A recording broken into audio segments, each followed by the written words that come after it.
forward to access. Hey everybody, hey everybody. Welcome, welcome, welcome. Come in the room, come in the room. Whenever you get a chance, when you guys are ready, come on in, come on in. We have a show for you tonight. Welcome back. Yeah, there you are. I'm going to hang up the phone. I'm going to disconnect the phone so that you won't get your feedback. Hey everybody, it's good to see you. Welcome back. It's another Thursday. It's another Thursday, Transparent Thursdays. What's going on? My background is different. I am decorating for the holidays, so wait and see. It's going to be pretty. But in the meantime, I had to kind of pull everything down, my backdrop and all that good stuff so I can move things around and get ready for Santa. I'm excited for Christmas this year because I want something fun and exciting. So how is everybody? How was your vacation? How was your holiday weekend? How was Thanksgiving? Thanksgiving should have been different for everybody this year, mainly because I've never done it this way, y'all. I'm telling you, I hated it. This is the first time that I've been without family on Thanksgiving. That was it was weird. Everybody stayed home and then we FaceTime. But the real thing is, I cook every year and usually we go to another family member's house and gather with everyone else. And then I cook. And then, if you come to my house the weekend, then it's there. So that. And so anyway, we didn't do anything, any of those things this time. I just cooked a ton of food and people arbitrarily came over. So I did a Renee's Cafe this weekend and people got to go food. So that's what it was. So that was my interesting Thanksgiving. But welcome, welcome, welcome. I'm going to give you an opportunity to click like and share. And I wanted to come on last Thursday and I kept going back and forth with it. And the issue with me was I was so busy. I was like, yeah, no, I don't think I'm going to make it. And then I felt like most of everybody would have been on the couch, finishing up watching games and, eating their second plates and eating dessert. So I was like, yeah, y'all enjoy your Thursdays. But we back. We're back this week and we are continuing to go forth on Transparent Thursdays. So the flyer that I had this week, my brother cannot be with me tonight. He had some other things that came up and his schedule got mixed up. And so here's the thing. We are going to have him back, but it will not be this week. But I do have a surprise special guest for you. And I see she is online with us and she is in the room. And it is my dear friend. Hello. This is everybody. Let me introduce you to Dr. Sonia Mitchell. Mm-hmm. Yes. Hailing from the beautiful Hampton, Virginia, where she is a retired professor of marketing extraordinaire from the wonderful, esteemed Hampton University. Mm-hmm. And I don't know what they're going to do without you moving forward. I think they can figure it out. I think they'll figure it out. It shouldn't be too difficult for them at all. They should be able to figure it out. But thank you so much. Thank you very much. I am so glad that you were Jill on the spot, that you were able to make it at last minute, not last being thought of, but certainly the fact of the matter is God is in control and messaging and ministry has its way of coming forth. And so tonight, you guys are in for a wonderful treat because the Dr. Sonia Mitchell is going to talk to us about moving on in forgiveness Mm-hmm. and how you champion it Right. and how you Right. move on in your life. You have such a phenomenal story to tell. But let me tell you about Transparent Thursdays, because I don't know if you know how this came about. No. Basically, this is what it was. I was doing my little prayer walks, and Mm-hmm. in the summer, I went to the track every day. It's too cold. I can't do the walking in the cold. It's Mm-hmm. not for me. So Mm-hmm. anyway, one day I was on the track, and so God had given me the idea of it's time for people to begin to be transparent. And so in that, he gave me, and it was Thursday. He told me on Wednesday, Mm-hmm. and so I said, I'll do it tomorrow. I'll be transparent on Thursday. Mm-hmm. So um, one post that I was doing on Instagram became something I started doing live. Mm-hmm. And so I've been going live for about 10 weeks, I think. Oh I wow. get to go Okay. back and count. So it's still a new program, which is exciting. But newness does not mean novice. I am so Mm-hmm. excited to get going. And I think that that is what I needed from my end to just push me. Because I'm usually a very prepared, focused, strategic person. And, I'll be a 6 month out and all these plans and Mm-hmm. charts. Mm-hmm. And God said, just do it. And that was Wednesday, and Thursday I did it live. And Okay. in the midst of that, I called a dear young lady that is a friend of mine. And I said, would you be willing to come on and talk about XYZ? And she said, Mm-hmm. absolutely. Mm-hmm. And, it's been very, since then, it's been very interesting. I have purposely reached out to people that no one knows. So that's why I used my Mm-hmm. flyer say introducing, Yes. Yeah. Mm-hmm. because it's like these Mm-hmm. are everyday people with Mm-hmm. extraordinary stories who are willing Mm-hmm. to be transparent Mm-hmm.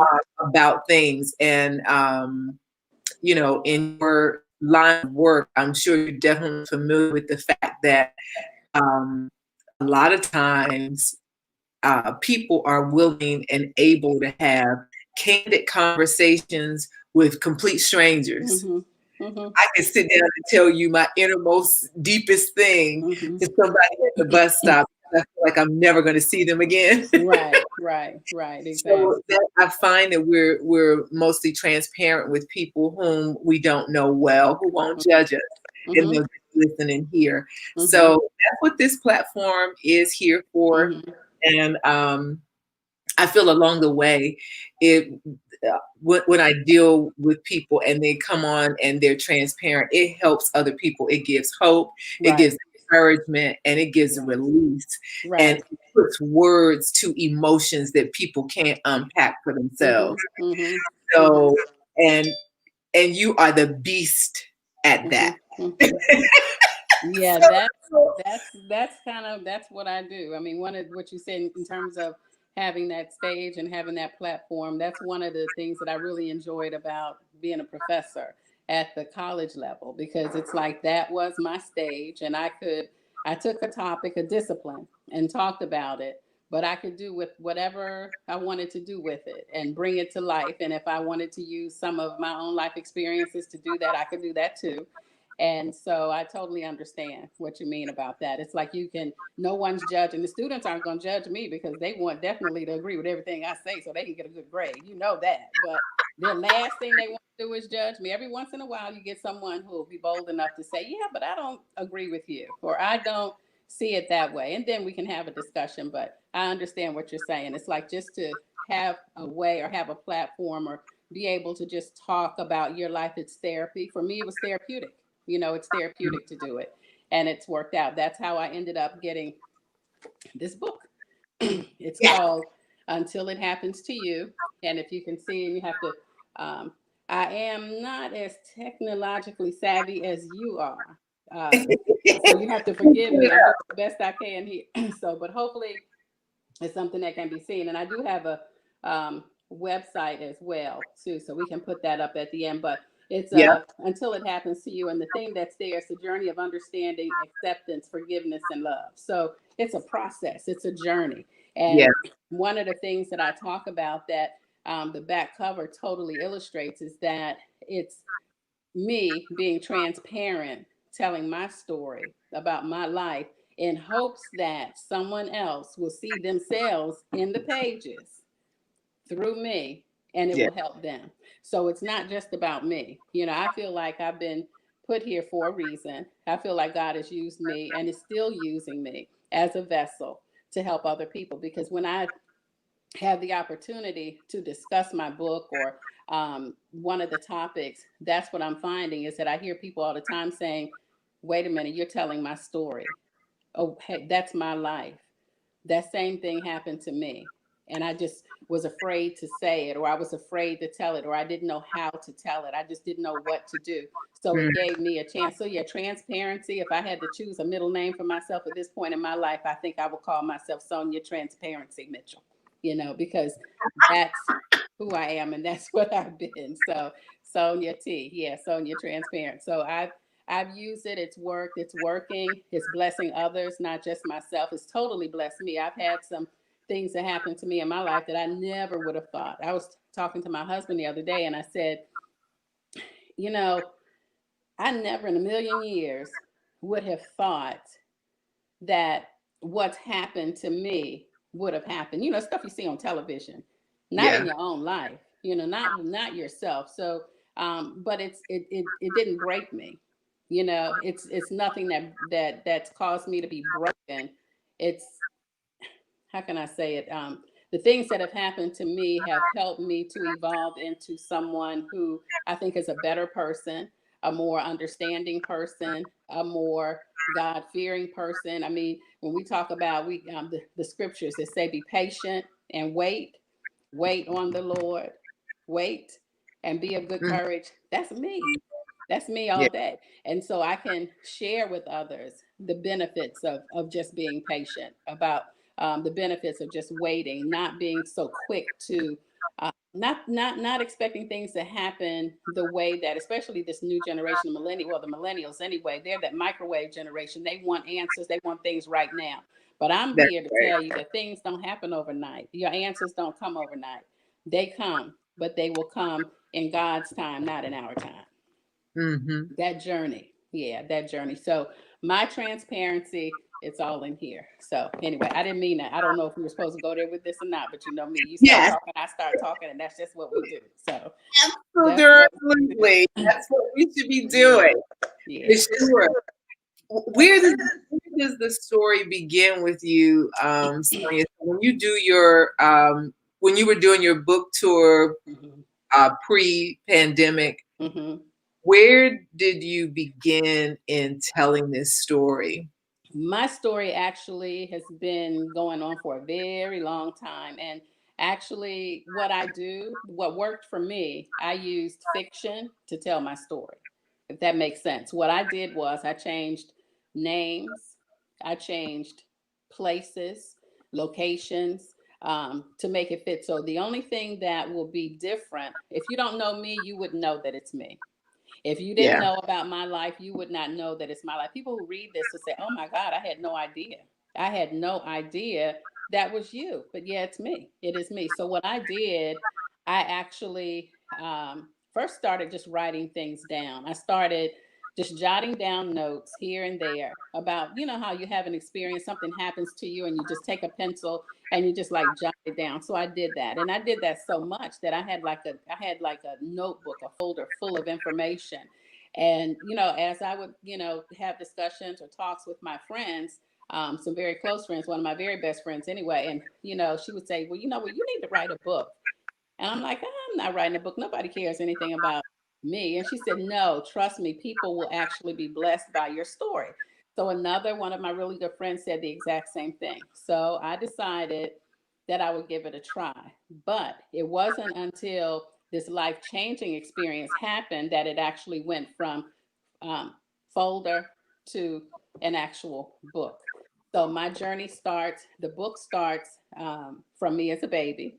um, my experiences with my mother. I talk about relationships, and one of the relationships that I talk about is the one with my mother, which is what people don't talk about very often. People don't like to talk about relationships with their mother, and I don't like to talk about it because most people have an excellent relationship with their mothers. I mean, excellent. And so to talk about a relationship that is not so functional, it wasn't all bad. Now I'm not going to say it's been like the absolute worst I grew up in. It wasn't all bad, but it wasn't what I expected. It wasn't what I wanted, and the relationship just was not. It wasn't the type of relationship that I wanted to mold my own life after, if that makes any sense. It's like this can't be. It can't be like this. I felt that there was a lot of jealousy. I felt there was a lot of, I don't know, it's like I didn't always feel as though my mother really wanted me from the beginning. Wow. She says otherwise, and it hurts her for me to say that. But these are my feelings, and that's what I say. These are my feelings. These are my experiences. So I talk about those experiences that I had growing up, and I talk about some of the things that happened between the two of us that hurt me. I grew up holding things in. It's like, the harsh tone, the words, the actions, and things like that. I just hold it in. I'm a tough cookie. That's why I tell my students all the time. I told my students, let me talk past tense. I forgot I'm retired. So I told my students for years that you have to have thick skin because I grew up having thick skin. You can't walk around with your feelings on your shoulders and, cry at the drop of a dime. You have to be tough. But I had to be tough. I guess everyone doesn't have to be, but I had to be tough. I had to. I had people in my life who were loving and caring and who taught me what love was and how to, I did have that, but I didn't have what I wanted from my mother. So what I did, I wrote about it. I would write things down. Every time something happened, I'd write it down. And so it was from my mom and other members of my family that did things that hurt me that I didn't understand why they did. Why did they do this to me? Why are they treating me like this? Why are they if I had to pick one word to say what I felt the most, it's rejection. It's like, why Mm. were they rejecting me? What did I do to deserve to be rejected? It just didn't make any sense to me. And that's what I felt. I felt rejection. I felt, I just didn't feel like I was getting what I deserved to have as a daughter, as a niece, as Mm. a cousin, as I just didn't feel it. And I didn't think that I deserved it. I just didn't. I mean, I'm a giving person. Anyone who knows me, so anyone who's listening to this, anyone who tunes in, watches it later, that I'm a giving person. That's just who I am. I will give whatever I have to help anyone I can, and I do it from my heart. And I don't do it for anything in return. I don't. So that wasn't a problem, but it was like, but why am I being rejected?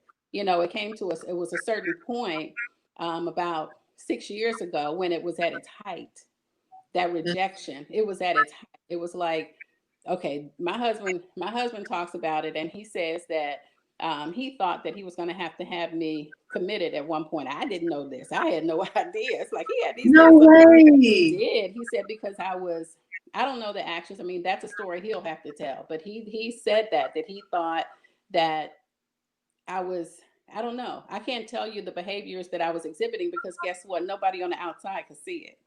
But I ended up suffering from depression, anxiety.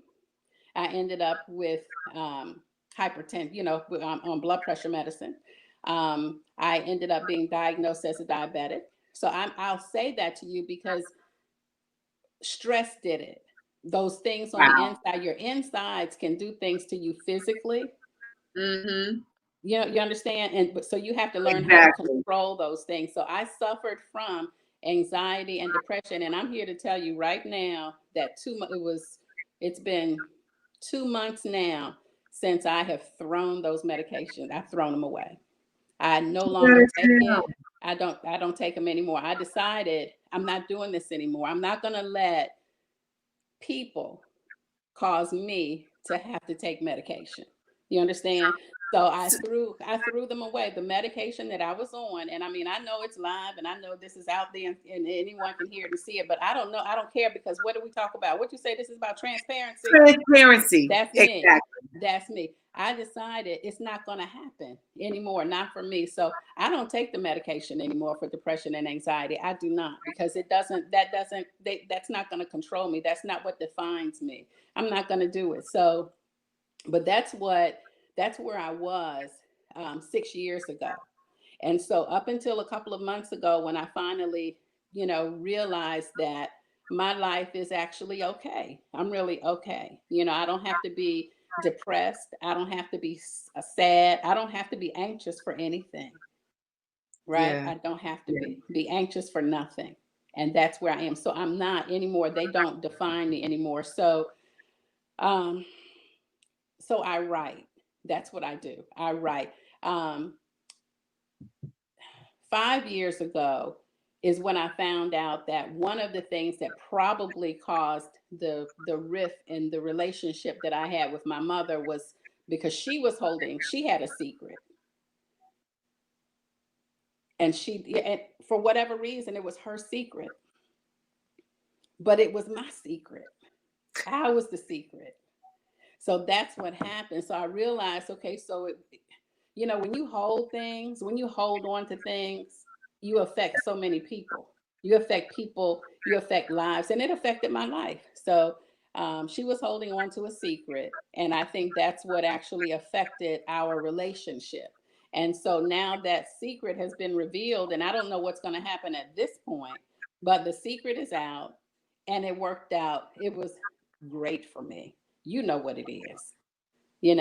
It's Wow. great. I mean, it was actually, this is why I say be patient, because my whole life I always wanted. I grew up as an only child.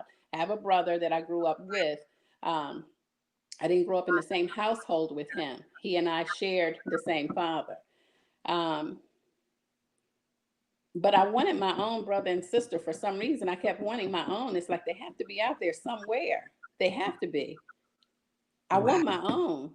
My whole life, I'm telling you, my whole life. My friends who have known me since college will tell you, you know what, even though you're in a sorority, you always said you always wanted your own sister. You always wanted and guess what? They were out there.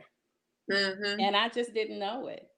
They knew it. I didn't know it. So I know I'm saying a whole lot. That's a whole lot I'm saying. I told you No, I'm transparent. I tell everything. this is I don't good. tell everything, but I'm telling it because I need people to understand that things happen, relationships are affected when you number one, don't keep secrets. When you keep secrets from people, they hurt, and Thank they you. hurt in ways that you just can't imagine. So I think that the problems that I had with the relationship with my mother was because of the secret that she was holding for years, And the weight of that. and the And so way. the moment that the secret was revealed, did that shift any of the relationships in the family? Did it change anything for you, or was it an immediate freedom? Well, for me, I can't speak for anybody else. I cannot. I can't speak for any of the others. Because see, I grew up in a family. We were very, very close.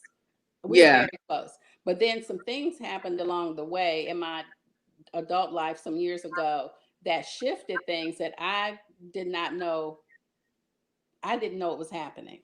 You understand? It's like some things were happening without, unbeknownst to me, that caused the relationships with my family members to be shifted to a point of rejection, where they started rejecting me. And that's what bothered me. I think that's what started the depression. Um, because I didn't understand it. It's like these are people that I have been with since I was a baby, and all of a sudden they started rejecting me, and I had no idea why. Nobody would tell me why, but then I had to figure it out, and I figured it out once I figured out what it was, and I said, okay, fine. I don't have to beg anybody to be. I don't. I'm not going to beg you to want me. I'm not going to beg you to love me. I'm not going to beg you to let me be a part of this family. I'm not going to do it. So I just backed off. I put a guard up, that shield. If I put it up, and it's like, okay, at this point, nobody's going to affect me. So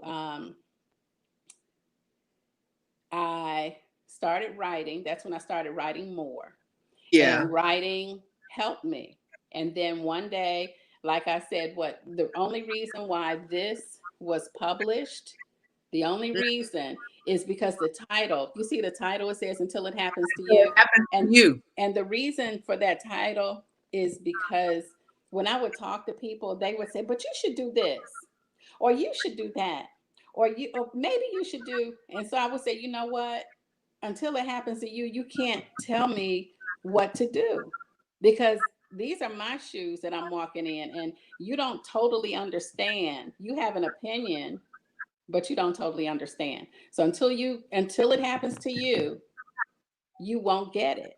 So then after writing the book, I found out that some of the things that I have written about has actually happened to other people. So Yeah. they now are able to read my story and find themselves in the pages, and it helps them through some of the things that they've been dealing with throughout their lives. Interestingly enough, the the piece about rejection Mm-hmm. is, it's really big because in your life it was rejection from the family. In Mm-hmm. other people's lives, it is, rejection of maybe circles or friendships Mm-hmm. or Mm-hmm. um, work environments. Mm-hmm. For me, and interestingly enough, Sonia, this is gonna really kill you. And I'm a ham. I like Mm-hmm. the ham. I do. Here's the thing. In all my years of like acting and being on television and all that kind of stuff, dancing, Mm-hmm. being on stage, it is that spirit of rejection Mm-hmm. that I'm constantly dealing with. And I Mm-hmm. found out um, really a few years ago, not too far back from now, but literally I found that that was a core issue in a lot of other areas because I deal with it work wise. I was dealing Mm-hmm. with it in my career. I was Mm-hmm. dealing with it in, all of those professional areas of life.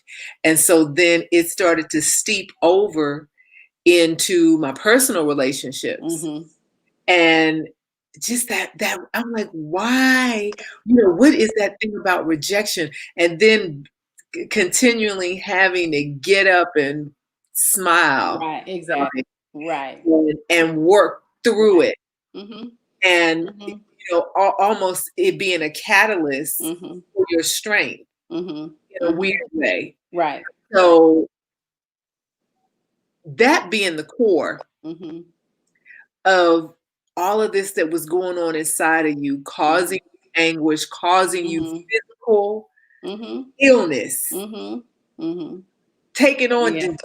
dis-ease Mm-hmm. based on that one thing. Mm-hmm.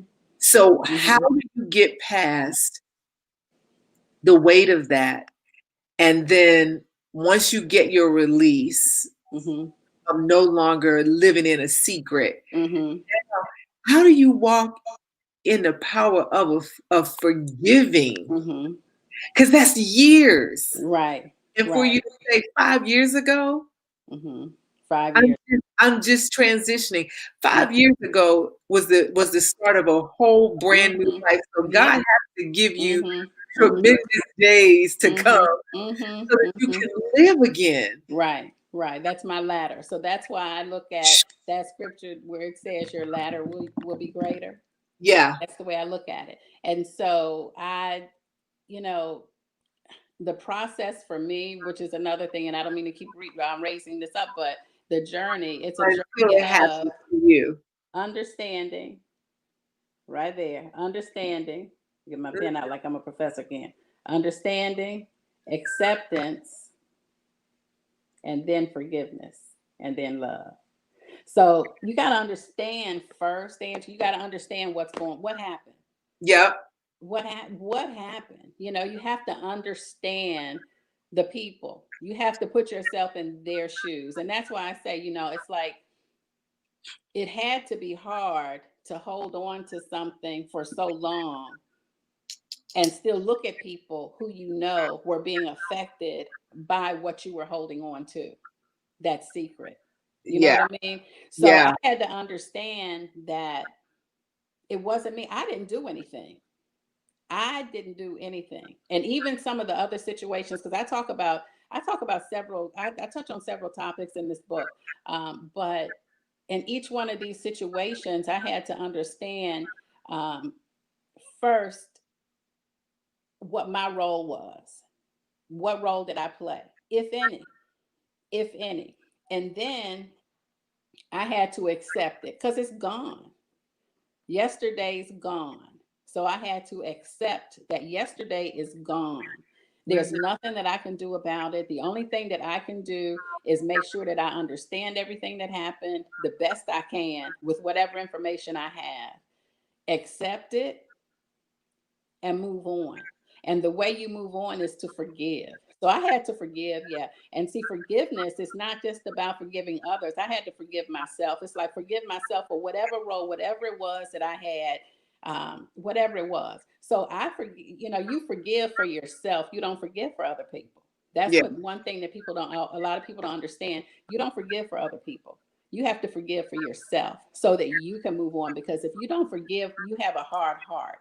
You're constantly torn on the inside. You have a constant struggle and a battle on the inside. Right. And it affects your relationships with people on a regular basis, whether it's your family, friends, work, or whatever. So you talk about a stage. What I used to tell my students all the time is about a stage. One of my colleagues, one of my mentors from years and years ago, I remember she told me about the stage. She told me, she said, you only let certain people backstage. So when you leave home, you stepping out on the stage. And you don't want everyone to know everything that's going on backstage because they don't need to know. They don't. So you learn how to, walk out and all that baggage and everything that you have inside of you. You leave it. You leave it. It's in there, but Mm. no one knows that it exists.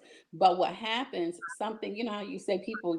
People will just explode for no reason. And when they talk about people, and you say you don't know what that person has going on inside of their head. You have no idea what that person is Right. dealing with, and it has nothing to do with you at all. A lot of times people think when someone lashes out or when they react to them, they think that it has nothing to do, very little to do with you, but probably more to do with some things that they're struggling with on their own. And so that's what happened to me. So when I saw that things were starting to affect me and causing me to react in ways that I shouldn't, behave in ways that I shouldn't outside, once I was on stage, I said, uh-oh, let me step back for a minute. This stuff is That's starting to it. affect me too much, That's right. which is why I had to go see the professionals, the doctors.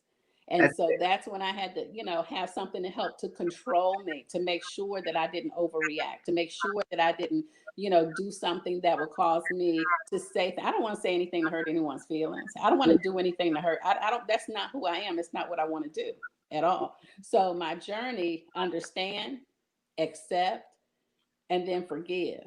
And once you do that, that's when you're able to do this. That love, it's like you have that love in your heart. You can have that love for other people. You can, in spite of, and you just compartmentalize it. And what I do, everything that happened to me, one of the things that I wrote at the very beginning of the book is a little poem. And in that poem, it says that the people who were in my life and the experiences that I went through, it's okay because they were all necessary. They were necessary. I call it necessary fabric in order for me to be who I am today. They Yeah. were all necessary parts of my journey. So I had to have those relationships because otherwise I wouldn't be here right now talking about how it's okay to be transparent. I wouldn't be here now talking about my experiences and my relationships so that somebody else who's listening can know that they're not alone, they're not by themselves, and so that people will know that it doesn't always end up bad. Like I said, mine ended up okay. Not just okay, very, very, very okay. Okay. Very, very, very okay. Very, very, very Because okay. you have beautiful I children. do. Is it even okay? Grandchildren. I know. Is it okay to say that you're a grandma I am, girl. or Look, you're this a Mimi? Who are you? well, this is what happened. In the very beginning, I wanted to be called Grammy with an I because I Okay. thought that was very, very, Grammi. Well, Yeah. my grandchildren decided they didn't, I don't even know if they ever even embraced that. I mean, from the time they were able to start speaking, they started calling me Mima. And I said, Mima, I I want to don't be, I know. want to be Grammy with an I. So, and I actually had another name that, and this will, and I have this written down. I actually have it in my notes, and it was in 2014 when my daughter, well, in 2015 when my daughter was pregnant because her son was born in 2015. Yeah. I wrote down in my notes exactly what I wanted to be called, and I wanted to be called Mamia. Oh, I like that. Mamiya. Yeah, that's what I want because my middle name is Maria. So first I said Maria, and then I said, well, no, maybe Mamia. But then we found out, guess what? There's already a Mamia. Hmm. What's wrong Yeah, with it? we already have a Mamia in the family. So Do I we? put, yeah, we You already have a think you Mamia in already the have family. Mamiya? So I didn't, and I didn't know it. I didn't know it then, but I found out later that that's why my grandchildren decided that well, Mamia wasn't not going to be it, and Grammy was not going to be it. But now I'm Mima. Yeah. She's Mm-hmm. Mima. And Yeah, your Mima. babies are they are just amazingly sweet. Mm-hmm. What in the process of releasing the book, and while you were, finishing up the book, what what was the day that you woke up and said, I'm getting ready to retire? Because I did not have you. You're too young. Thank you so very much. Thank you. Thank you. You're just as sweet as you Yes. can be. Thank you so much Here's for the saying thing. that. But see, now I see you and your husband, y'all walking Mm-hmm. the beach Mm-hmm. and acting like Mm-hmm. y'all on honeymoons and Mm-hmm. Mm-hmm. things and empty Mm-hmm. Yeah. nesting and Mm-hmm. loving on each other, which is wonderful. Yeah. Um, Yeah. We and are. I get it, but it's been such a part of you. Mm-hmm. Was Mm-hmm. there turmoil in that decision? To retire? Yeah. Mm-mm. No, Really? no, no. Well, you know what? What happened? My husband retired first. Yeah. So he retired, and I'm like, well, why am I still working? He's home every day. He was just as sweet as he could be. He would fix breakfast for me in the morning, and he would have my lunch ready. He would have a nice little bag with my little sorority bag with have everything in it that I liked, and he would even put me Go a ahead, husband. he did put me a piece of chocolate candy in there, a nice little note. He would That's have that so in good ministry. I my. love it. That was great, I know, but I'm like, this is reversed. This is supposed to be the other way around. I know, I right? don't know about. So he was very sweet, very supportive, and everything. But then I knew that I wanted to do more of this. I just wanted to do more of what I'm doing right now. I want to do more writing for me. I Yeah. wanted and for others, and I wanted to. I just, I just I think it was time. It was time. Mhm. I've been teaching at the college level for 30 years. And so it was time. It was time. It was a little bit early. Yes, ma'am, it was just a tad bit early.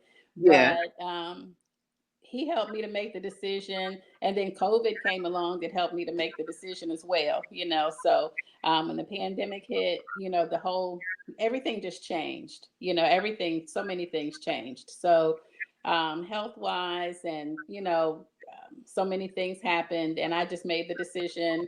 And actually I decided in February, the end of January, beginning of February is when Mhm. I made the decision. And we talked about it. And his story is that he says that I told him, I'm not going to keep going back and forth with you about this because I'm retiring. That's what I'm going to do. He said, but you're not old enough to retire. So that's his story. But he was 100% for it. And maybe 99% for it, because he did enjoy, I think, having a little bit of time at home by himself. Right, But just man cave and yeah, his man do cave. Yeah, God but stuff all day. we get along well. We do enjoy the beach, and once this pandemic lifts, and we'll be able to go back out and do more traveling. Yeah, And I like the water because it's inspiration for me. It's serene. It gives me the just to look out at the waves and just to hear the waves. Just hear that water and to look out and see the unending. It's like it's infinite. The possibilities. It's just out there, and so I enjoy that, and we enjoy it together. So yeah, yeah, wow. So until it happens to you. yes. Until it happens to you, it's a journey of understanding, acceptance, forgiveness, and love. So at the end of it all is where you will understand. I had to understand that I am loved. I am, and so even though I felt rejection, I am loved. So outside of the circle, the family that I felt rejected from, there were so many others, because God put so many other people in your life until it's like, someone would look at me and say, well, what is wrong? Why do you feel this way? Because I have been given, I have, on my journey, I have been blessed. I had, the sisters that God gave me in the very beginning, from the time I was growing up in Toledo, Ohio, to the time I got to going to college at Howard University. And, the sisters there who are they're part of my life. They're not going anywhere. I can pick the phone up and call any of them at any point in time, and they will answer the phone.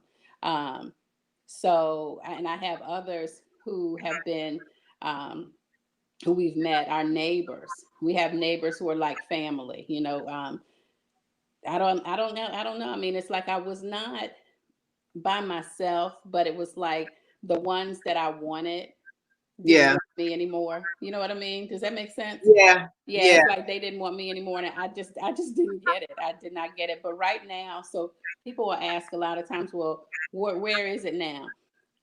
I would like to say that if I pick the phone up and call any of them, they will answer. Okay, but Hmm. something when something happens, it makes it different. You know what I mean? It's It like does. it's different. It's different. So they're a part of the fabric of my life. I wouldn't be who I am without them. But it's different. It's different. And like I said, and now God has given me a whole host of others, family, and I don't know. It's like I'm just like on a up here now.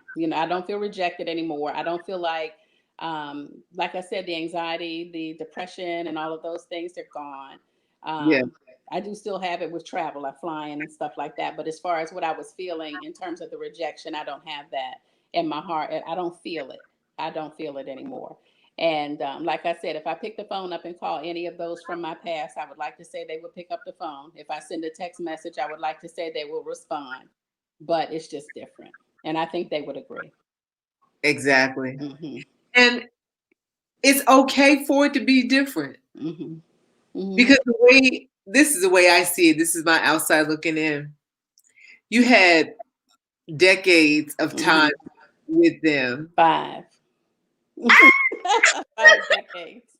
and then God gives you Hmm. more Hmm. Hmm. to Hmm. experience something new, and Hmm. that's not the end of your story. Right. So for those who are listening, our listening audience, Hmm. how can they just look forward to having hope of being able to get past that rejection? One thing that I pray a lot, and I'm one of those who'll be praying riding in the car. Hmm. I pray. It's I'm always Lord having Jesus is good. conversations. Yeah, it is, it really is. You know, I know I have to understand when God is talking to me. I have to understand the spirit, and you know what I mean. I have to make sure that um, I'm listening to the right voices, to the right spirit. I have to make sure that I'm being led and guided the right way. I understand that now, that discernment. Um, For others, I would say that you have to just be patient. Um, find what works for you. What worked for me was writing it down. It was therapeutic. It Yeah, is therapeutic. It's not past tense. It's still going on. Write it down. Know in your heart that you didn't do anything wrong. You didn't do anything to deserve any of the rejection. If you know you haven't done anything, if you have done something to it, own up to it. Own your part. Own whatever it is that you might have done.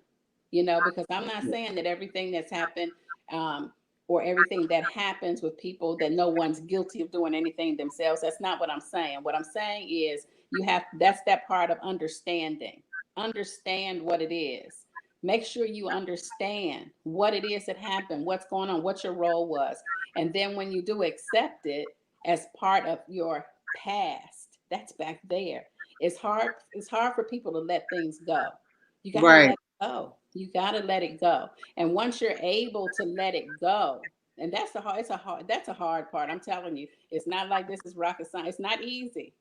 It's not easy. You have to understand, accept, and then forgive. Forgive yourself, forgive others, and then move on. But it takes a while. And then, like I said, for me, I think I don't want to say lucky, but I got lucky because in the process, I ended up with a gift, gifts with the S, plural, and keep going Oh on and on. boy. I ended up with a lot.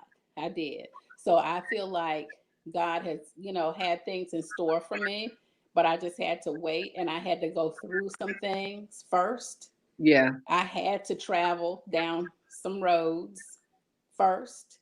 And yeah, once I traveled those roads, then it's like Dorothy and the Wizard of Oz. You know what I mean? It's like you gotta go, you gotta take this travel this road. And once you travel that road, then things will happen. But you have to have an open heart and an open mind, and your spirit has to be open, and you have to be able to understand when God is talking to you, when you're being led by the Spirit, and don't react. One of the other things, don't be so quick to react to things. wow. You have to suck it up and take a breath sometimes. You know who keeps me from reacting sometimes? Who's kept me from reacting? Your husband. How did you guess? How did We you guess? love Tom. How did We you love guess? Tom. How did you guess? Yeah, Tom, aka anyone who's read the book, aka Eli. Okay, Until aka it happened. Eli. Okay, so he's yeah. You see right here on the back of the book, he's right Right there, there. right there with me, Yep. right there. There So he is. wherever I am, he's always right there with me. So God gave him to me. I remember when my grandmother met him, and then when she met his mother, and she told his mother, my mother-in-law, that she loved him. She said, I love him. She said, you may have given birth to him, but in my heart he is also one of mine. And Wow. so, and anyone who knows me also knows my relationship with my grandmother was very, very strong. And her leaving here when she did, in It's the core. 1994, was the hardest thing that has ever happened to me in my life. I'll never forget it. And so that endorsement, her endorsement of the man that I was about to marry and the man that I married, meant a whole lot to me and continues to mean a lot to me. And he takes his job very seriously too. He's right there. He's right over there listening. He's not. I know Yeah, he is. he's right there. He's right there listening. He is. He's always This gonna is- be close by. He's never far away. Never far away at all. So What would the today Sonia, the Dr. Mitchell, as we know her mhm. today, what would you say to your younger self? Be patient. Be patient. Just Mm, be patient and wait. Just wait. That's what I would tell myself. Be patient and wait. hmm Yeah. that's awesome. And I That wouldn't be able to tell her what to be patient, and what to wait for, but I would tell her to be patient and to wait. hmm how has releasing the book and facing rejection and being very open and transparent about your truths, how has that ministered to, assisted? or affected your children? Well, they're actually I've included their story, some things about them in the book, Yeah, and I did get their permission. And they've read it. Some of the things, in the beginning, they were like, "Mommy, I don't have to read this. I already know." yeah, But they didn't know because there are things in there that they had no idea had happened to me. And these aren't things with my mother. These are things that have happened at the hands of some other people. yeah, They had no idea at all. So when they reading it, I think gave them, I mean, I'm still mommy, period. I'm always, my children are now 32 and 33 years old, and I'm still mommy. But I don't know, I think they understand me a little bit better. My daughter says, "Mommy, I told you you needed therapy a long time ago. You needed to go see somebody." That's what she told me. So reading it, yeah, it, I guess, reaffirmed what she knew, but exactly. this is what worked for me. But I think it helped them, and I think they were okay with me being transparent. They're not embarrassed about anything that I've written because I don't say anything in there to embarrass them. Like I said, I changed the names and everything, so no one would know that it's us unless you know us. You would have no idea.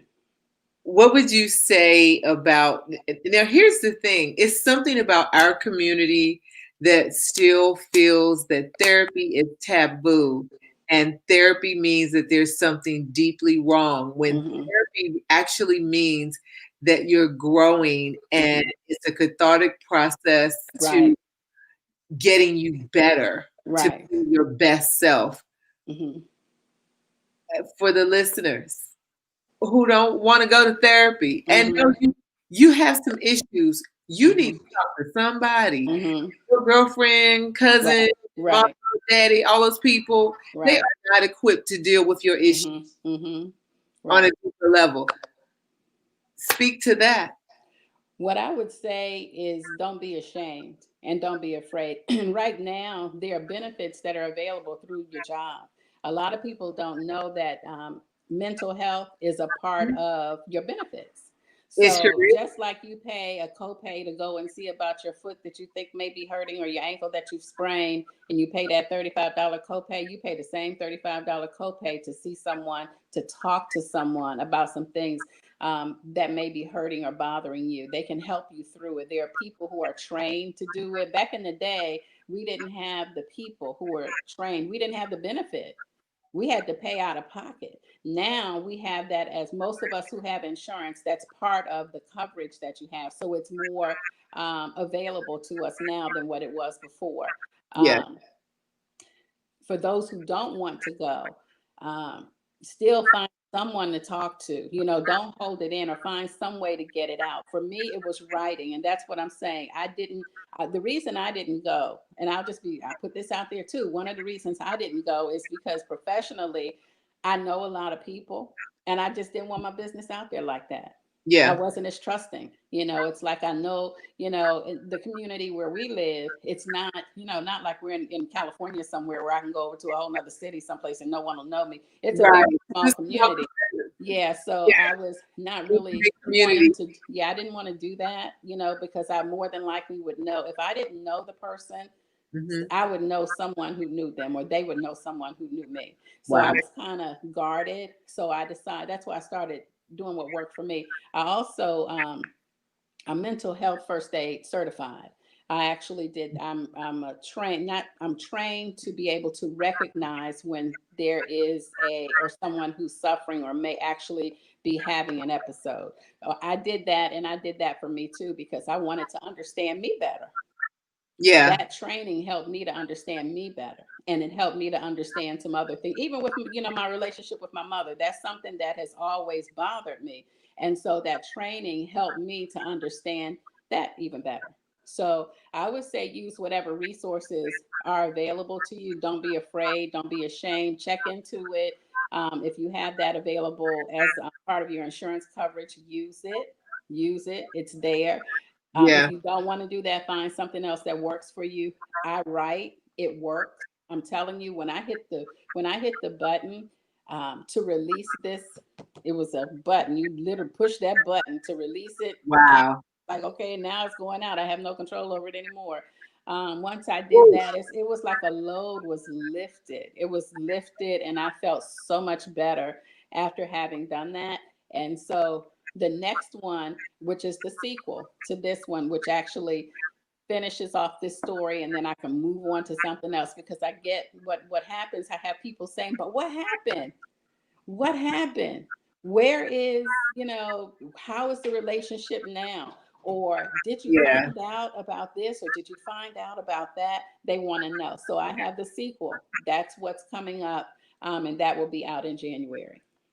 I can't wait. It That's will my be out. favorite look. Yeah, it will be out in January. So Are look for we gonna, that. It's called Until It we're- Happens to You, the sequel.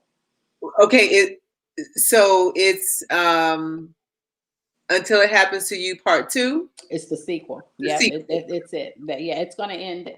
I'll tell you that right now. I'm putting this part of my life to bed, All because right. I'm putting it to bed, because this was what I need. This one helped me to deal with some things that I was struggling with, from my Cool. past. That's what this helped me to do.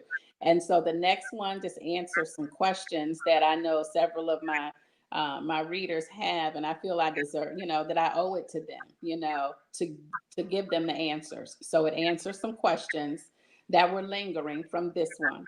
And after that, then I'll put that part to bed and move on to something else, some other projects, some other things I want to work on. I guess Mhm. that's what retirees have It the is. doing. Absolutely. You should join us, girl. Look, any old time. We're out here. What? A lot Are of us you out kidding here. me? Here's the thing. I have been so charged. I have just gotten a whole new fresh wind, Hmm. and I am going to start to, like you said, some things need to be put to bed. Hmm. And there's a whole, I mean, if you could see like my little office Hmm. and all my little whiteboards, Hmm. Hmm. I'm like, I am just, I'm really excited Hmm. for the newness Hmm. of life. I feel like it's a second leash of things coming. I feel like it's a new, fresh wind coming in the middle of a pandemic. I know people are dying every day, but Hmm. every day I wake up, and I think that's part of it. The Yes. passion was I just my biggest thing, Sonia, is that I don't want to die with it on the inside of me. Right. I want to Hmm. die so completely empty. Hmm. And That's a good. I never thought about it like that, but that's a really good oh, perspective. it has to be That's an there's interesting some stuff perspective. in me that has to be released. And I Mm-hmm. was so mad at this virus Mm-hmm. that isolated our world Mm-hmm. because there was such a trajectory from, last year this time Mm-hmm. till March. And I was like, you cannot, this cannot be happening. This, Mm-hmm. and I was just in such a state of denial Mm-hmm. initially because things were moving so well. And, in this break and waiting, Mm-hmm. I've just been in that process of planning. And Mm-hmm. I'm just like, listen, I'm just gonna be like I was when I was 25, even though it's hard to tell the difference. Yeah, I know, right? Hmm. I know, right? Who would know? Nobody. My Nobody. pandemic Right. nails look horrible, but watch this. Mm-hmm. I gotta die empty. Mm-hmm. And and the other thing that I've been doing in this time is, just checking off the list of stuff that's really not necessary and you don't Mm-hmm. really want to do that. So Mm-hmm. let's take that off the list. But the Right. stuff that you cannot, if I don't do it, I don't want to breathe. Mm-hmm. That's Mm-hmm. and Mm-hmm. I'm crazy like that. In a Mm-hmm. way, it's like I want it so bad. I want it as bad as I want to breathe. That's Mm-hmm. and I can't even coin that. That's Mm-hmm. Eric Thomas phrase, but Mm-hmm. because he says you have to want it as bad as you want to breathe. Mm-hmm. Mm-hmm. And there's some things that I want as bad as I want to breathe, Mm-hmm. Mm-hmm. and I'm just at the precipice of it. And this is the right timing. I needed this break and rest to rejuvenate. Right. I've been Right. grinding for decades. I've Mm-hmm. been grinding and working at it and being, you know, Mm-hmm. being hard pressed Mm-hmm. for so long, and then putting things on the back burner and someday Mm-hmm. and it's going to happen when, but Mm-hmm. Right. now it's on and popping. Mm-hmm. It's on I'm and not ready popping. to retire. Yes. Yeah. Yeah. When you and you still have a lot to give and a lot that you want to do, and that's great. That's wonderful because I can see it. I can see it in you, and I know it's coming. So all we have to do is just wait because the best is yet to come. Yeah, the best is yet to come. Woo! Mm-hmm. I Mm-hmm. am so glad Yes. Yes. you like released this book. It has done wonders for me. It's I have books Mm-hmm. S Mm-hmm. Mm-hmm. you parentheses S Yes. Mm-hmm. sitting that need to be sent. Mm-hmm. Hmm. And you You can, and what you need to do is just do it. Just let know, it go. You have to get to a point to where you just let it go. I didn't want to do it in the very beginning because I didn't want to hurt anybody. And so I had to figure out a way to do it so that I didn't hurt anyone along the way because it's not my intent to do that. right? So I use fiction. So Yeah, it's fiction, it's a fictional approach and it's my life. It's not anybody else's life, it's mine. You that's know, it's fiction that I use to, and that's the way I was able to release it because I've been holding on to mine for years. Every little note that I wrote, every little piece of paper, the little folders that I had, holding on to them. And finally, it's like, you know what? Let me just put all this stuff together and let it go. And I'm telling you, then you can free yourself up. So some of the things that you want to do, you'll be able to do because you're putting right. those things to bed. So put them to bed, get them out, get them It's out, time for me let it to make go. bed and put some things to bed. Right. I That's right. love it. Mm-hmm. That is Mm-hmm. so serious. Mm-hmm. Mm-hmm. Yeah.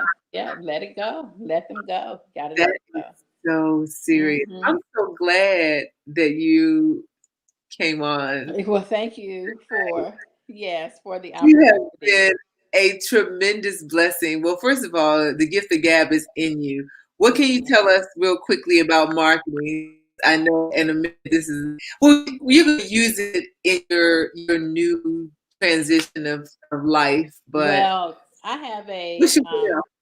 I have an MBA, Master of Business Administration, and I have a PhD, a doctorate in international business and marketing.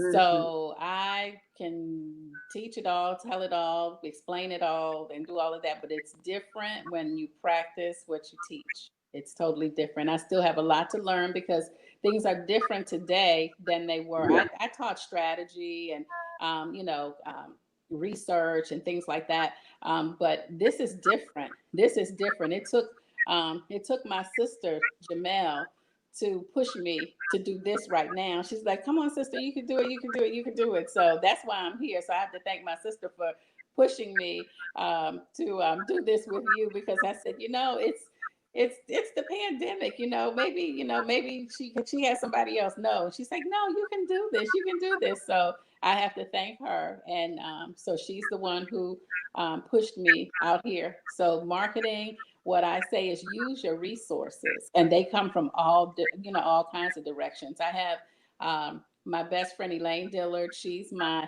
PR, my marketing person, and she's always coming up and she has all kinds of ideas and things that she wants me to do. And her background, her degree is in marketing. So you use people who are there for you to yeah. help you. And a lot of times, I think people think they know everything, but we don't know everything. And my brother-in-law, long time ago, told me something. He said, "You don't have to know everything. You just have to know where to go to get it." Ah. So you don't have to know. So yes, I'm a marketing professional. I'm an expert. I can tell you, I Mm-hmm. can analyze. I can do it all. But for me, for myself, I need help. I'm gonna let Don't the we expert. all? I'm I gonna let the experts help me, but definitely, use what I say as far as that's concerned. Use your resources. We have so many resources that are right at our fingertips, and we don't use them. We don't look for opportunities. And when there's an opportunity, don't say no. Like today, don't say no. Just say, okay, sure, give me a minute. Give me a minute, and I'll get know my stuff that's right. together. Well, Yeah. you know what? That is where a lot of my opportunities came. Mhm. When I started out, I started out designing, Mhm. and I went to school in mid eight. Oh God, I'm doing it. I'm dating myself. Well, I Anyway, was I was in early 80s. college When you a talking about while mid ago. 80s, I was early 80s for college. So okay, you date yourself. I'm But dating I was myself. designing clothes, and Mhm. I wanted to be a real brand, like Donna Karen, and Mhm. at the time it was Caroline Herrera and Mary McFadden and Bill Blass, and Mhm. Mhm. I people remember. that I had an opportunity to do internships and work with, and their businesses were phenomenal, but they had that old money, deep, rich, Right. deep pockets kind of money, Mhm. Mhm.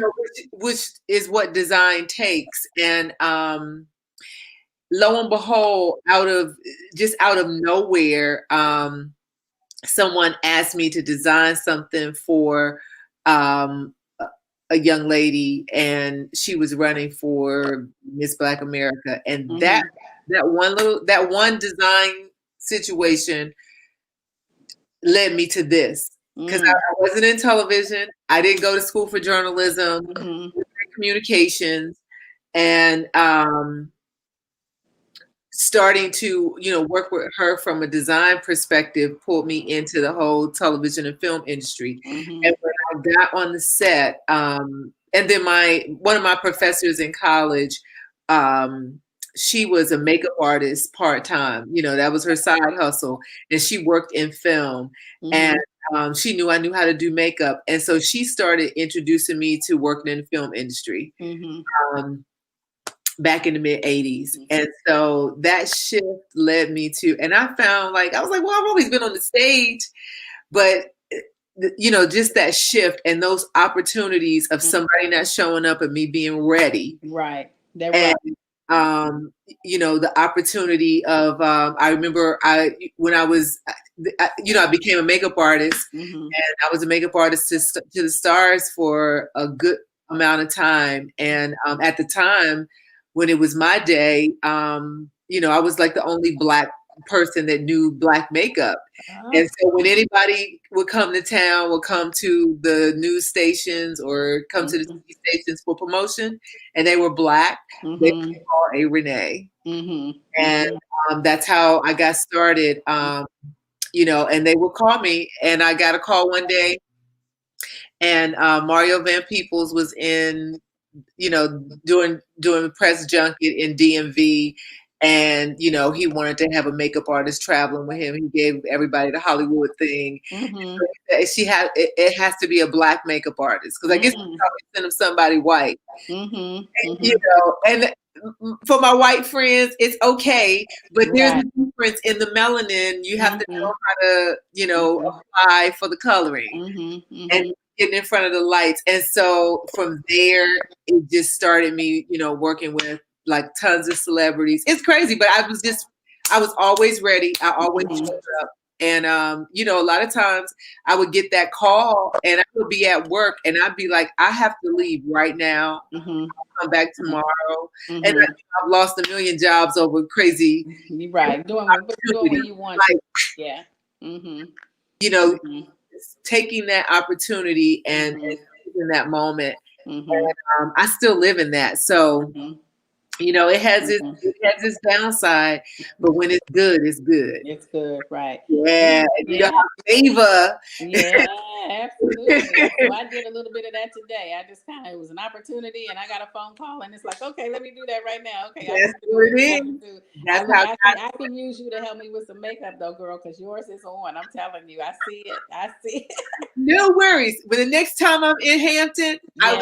I will come over. Make sure you do. Please Yeah, do. we will do. Actually, I think I'll probably be there next week. I think. Okay. But anyway, Okay. it's not a I'll problem. see you. It's just a couple of hours drive. I'll be down. Mm-hmm. We'll do just go through and do an application so that Mm-hmm. you can do it yourself. Mm-hmm. Oh, And I have tons of makeup upstairs. When you see what I have, you're gonna say, "What? yeah, You have all of this, but it's, Yeah. but again, I'm retired now, Angie. What do I need makeup So you for, can right? get up It's and like, beat your face you every know, day until you you know, get the hang of it. it's like I'm home, so but yeah, but yours is beautiful. Absolutely. Always. Every time I see Thank you, you, every time I man. see you, every time. I tell you, Hmm. it's my weaponry. Hmm. Hmm. Well, it's working. It's working for you, most definitely. It's Oh working. my God. Shout out to Tom, Mr. Mitchell. Thank you so much for lending our dear Dr. Sonia. We love her. Thank Um, you. I want everybody to. Are you on Amazon? I am. I am. I'm Okay. on Amazon. I am. Yes. It's and I'm my website Yeah, www.skmitchellphd.com. that it is. Yes. And it's already here on the Facebook Mhm. page. Yes. Yes. Guys, I want you to put your hands together in the virtual world and thank Thank you. my guest, Dr. Sonia. Thank you. Thank you. You've Thank been you. amazing. I can't wait Thank till the you. sequel comes out. The Yes. sequel. And I'll be back. I'll come back. Yeah, come back. Mhm. But then you will have had your Oh, I'll have my makeup. on do your, Oh, doing your own beat. yes. Yes. And Yes. there'll be chit chat, drink tea, Oh coffee, yeah. whatever you Yes. want. And Yes. we will talk about the sequel. I can't wait Absolutely. to find Absolutely. out how the story ends. Yes. Yes. Well, thank you. Thank you very much again. I really appreciate the opportunity and wish you Absolutely. all the best and can't wait to read those books that you have that you're going to be pushing out. I can't wait to read yours. So be Woo! busy and This continue one doing I'm what you're on doing. now So, is yes. Yes. Well, thank you. Thank you. Thank you. And blessings to you. good night. Good night. Good night. Lovely, lovely, lovely guys. I really appreciate you watching tonight. Thank you for clicking like. Thank you for sharing. And by all means, for the people who are watching by replay, go back and listen because there is freedom in forgiveness. This is Yes. Dr. Sonia K. Mitchell, who is our guest today. And her book is Until Until It it Happens to happens You. to you. Yes. That's it. Baby, get over rejection and move Yes. forward in your Yes. life. You guys have a phenomenal weekend. I'm going to be back next week and we're going to have another great show on Transparent Thursdays. Be transparent, be open, be truthful, and walk in your facts. I love you guys. Have a good night. See Thank ya. you. Good night. Good night.